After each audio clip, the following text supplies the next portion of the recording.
Hello and welcome to Byju's IAS.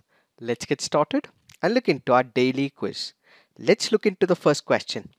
A living root bridge, a type of simple suspension bridge built by manipulating the roots of the trees, is usually seen in the state of Himachal Pradesh, Kerala, Meghalaya, Odisha. The answer to this is Meghalaya. Why have we taken this practice question? Because this article here makes a mention of the bridges with special focus on the northeast region.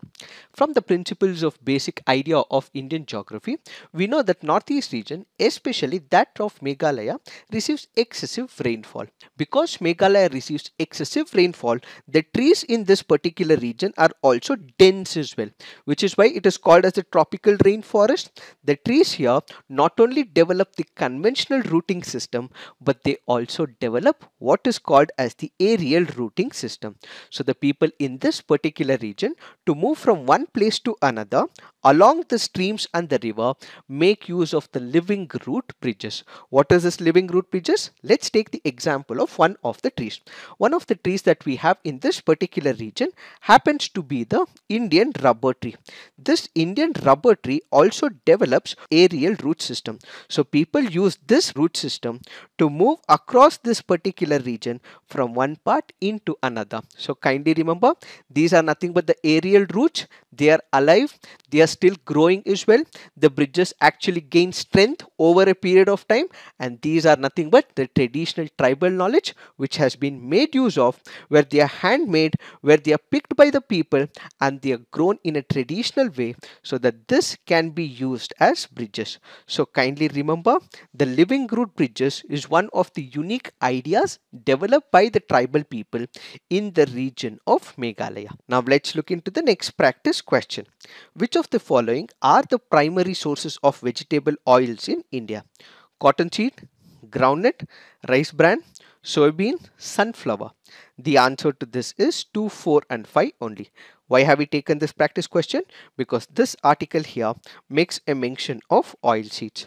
When it comes to the vegetable oils, there are two types of sources. One is primary source, the other is the secondary sources. What are the examples of primary sources? We have soybean, rapeseed and mustard, groundnut, sunflower, safflower and Niger. When it comes to the secondary sources, we have oil palm, coconut, rice bran, cotton seeds and tree borne oil seeds. So because of this differentiation, we can come to a conclusion that the primary sources of production of vegetable oil includes only groundnut, soya bean and sunflower. Now let us understand everything about this oil production.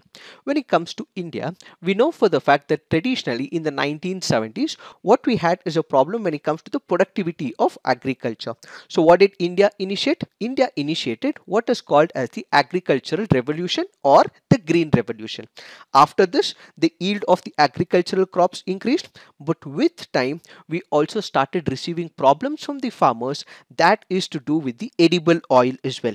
In order to overcome this particular issue, what did India come up with? It came up with one of the policies, and that is what is called as yellow revolution. So kindly remember, yellow revolution is one of the initiatives taken by the government of India in 1986 and 1987, where they wanted to increase the production of edible oil, especially that of the mustard and sesame seeds. Basically, this is to make sure that we achieve self-reliance when it comes to the edible oils. So the yellow revolution basically included irrigation facilities provided to the farmers, fertilizers, pesticides, transportation facilities, minimum support price was guaranteed to the farmers, and ultimately the storage that was required after the production of the edible oils was also provided by the government of India. But now when it comes to the present situation, despite being one of the largest oilseed crop producing country in the world, India is still the importer of vegetable oil as well. What are the major problems when it comes to increasing the production of the oil seeds? The major problem includes, as of now, those regions where about 70% this particular oil seeds are grown is in the rain fed areas. If there are no rains, this particular region suffers, and as a result, what we have is the productivity loss when it comes to the edible oils. Added to this, there is high seed cost as well. This can be in the form of groundnut or it can be in the form of soya bean. So there is high seed cost. Added to this, people in general have very small holdings as well. Ideally, for growing crops, what you require is large swathes of land. But when it comes to these regions, that is the rain-fed regions, those regions where there is more production of the edible oil seeds, in this region, they have small holdings. So when they have small holdings, it also means they have very less yield. That is another major challenge when it comes to the production of oil seed. Finally, there is low seed replacement rate and low productive as well, and ultimately this has led to drop when it comes to the edible oil production. In order to overcome this particular issue, we have one of the missions undertaken by the Government of India, which is called as the National Mission on Edible Oils. What is this National Mission on Edible Oil? This is one of the programs of the Government of India where they want to reduce the import dependency on the edible oil and ultimately increase the productivity in India. As a result, they're providing all measures that needs to be provided to the farmers so that this can be enhanced when it comes to India. So they are providing consumer awareness, they are providing irrigation facilities, they are providing loan facilities, and all those that were part of the yellow revolution are also provided to the farmers so that we are completely self-reliant. It is this that we have to understand in reference to this practice question. Now let's look into the next question. Consider the following statements. Switzerland and Austria have a warmer climate due to Föhn as moist winds of the Mediterranean Sea blow over the Alps. Föhn is responsible for rapid temperature rise, melting snowfall and the avalanche risk. Which of the above statements are correct? The answer to this is both. Why have we taken this practice question? Because this article here makes a mention of Swiss Alps. One of the type of wind which is characteristic to the Alps region is called as the Föhn winds. So what we have is the Mediterranean Sea. What we have is the cool moist air. It approaches the mountain. As it approaches the mountain, it raises up. As it raises up, it forms the clouds and ultimately it leads to this particular region getting the rainfall. But on the other side, what we have is the rain shadow region. So this particular rain shadow region will have something called as the warm winds.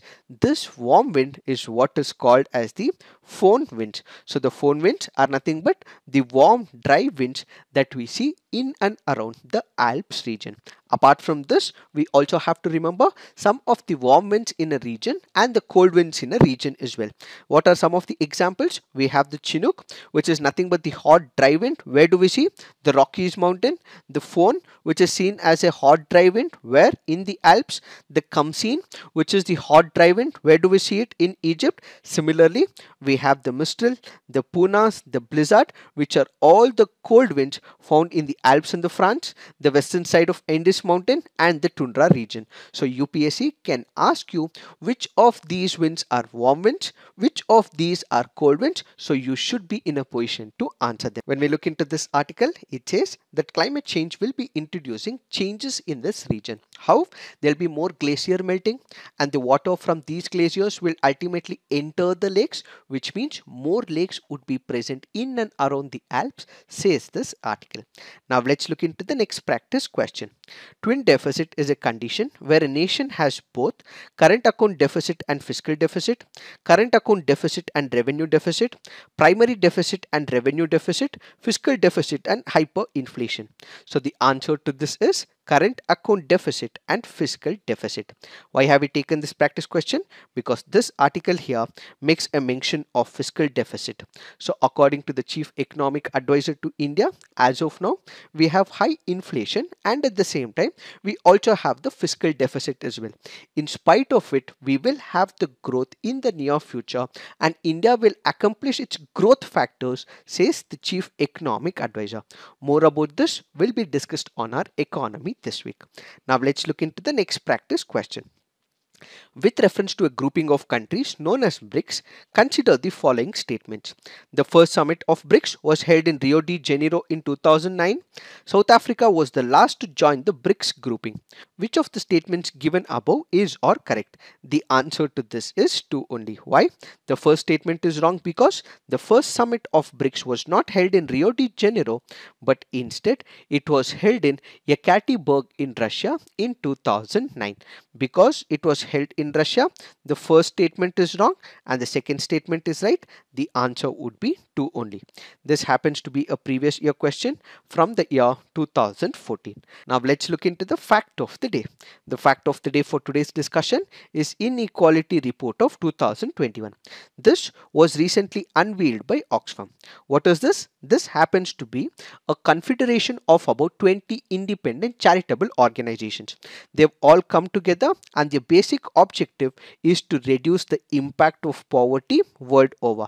According to this particular report unveiled by Oxfam, it goes on to focus on multiple segments. First, it focuses on the healthcare in India. It says India has been spending very low when it comes to the public healthcare. Excessive focus is on the private healthcare. As a result, people are the major sufferers, says this Oxfam health report. It further focuses on those states which have been able to improvise on the public infrastructure.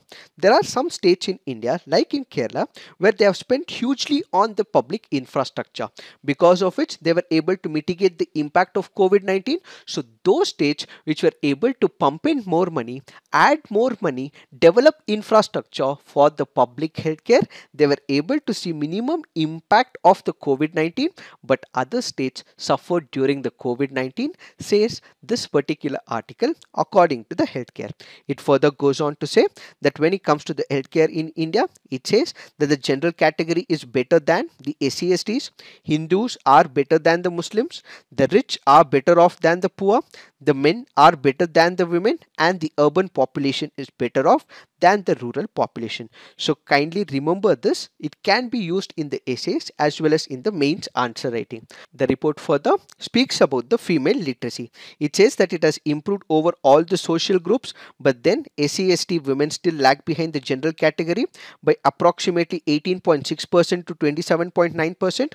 When it comes to focusing on different religions, we have the Sikh religion and the Christian religion, whose women have taken the position of gaining literacy over 80% compared to Hindus at 68.3% and Muslims at 64.3%. So this is one of the comparisons given by the Oxfam report. When it comes to the sanitation, it says 65.7% households have access to improved non-shed sanitation facilities in the general category, but when it comes to the SE households, they are about 28.5% behind the general category, and when it comes to the ST population, they are about 79.8% behind the general category. Followed by this, it speaks about the institutional deliveries, where in India it has increased from 38.7% in 2005-6 to about 78.9% in 2015 and 16. What are these institutional deliveries? Women would be able to find an hospital, they would be able to go to a hospital, they will have delivery of their baby by these doctors as well as the healthcare professionals. If it is non-institutional delivery, this might happen by people who know how to deliver, but they're not trained professionals. It might also happen at home as well. So this institutional delivery has improved over a period of time, but it continues to say that there is inequality that is persisting in the society as well. It is this that we have to understand in reference to the inequality report of 2021. Do remember, we will have more editorials and columns in the near future. We will take up this article in an elaborate way once again. This is it for today. Thank you for watching. All the best.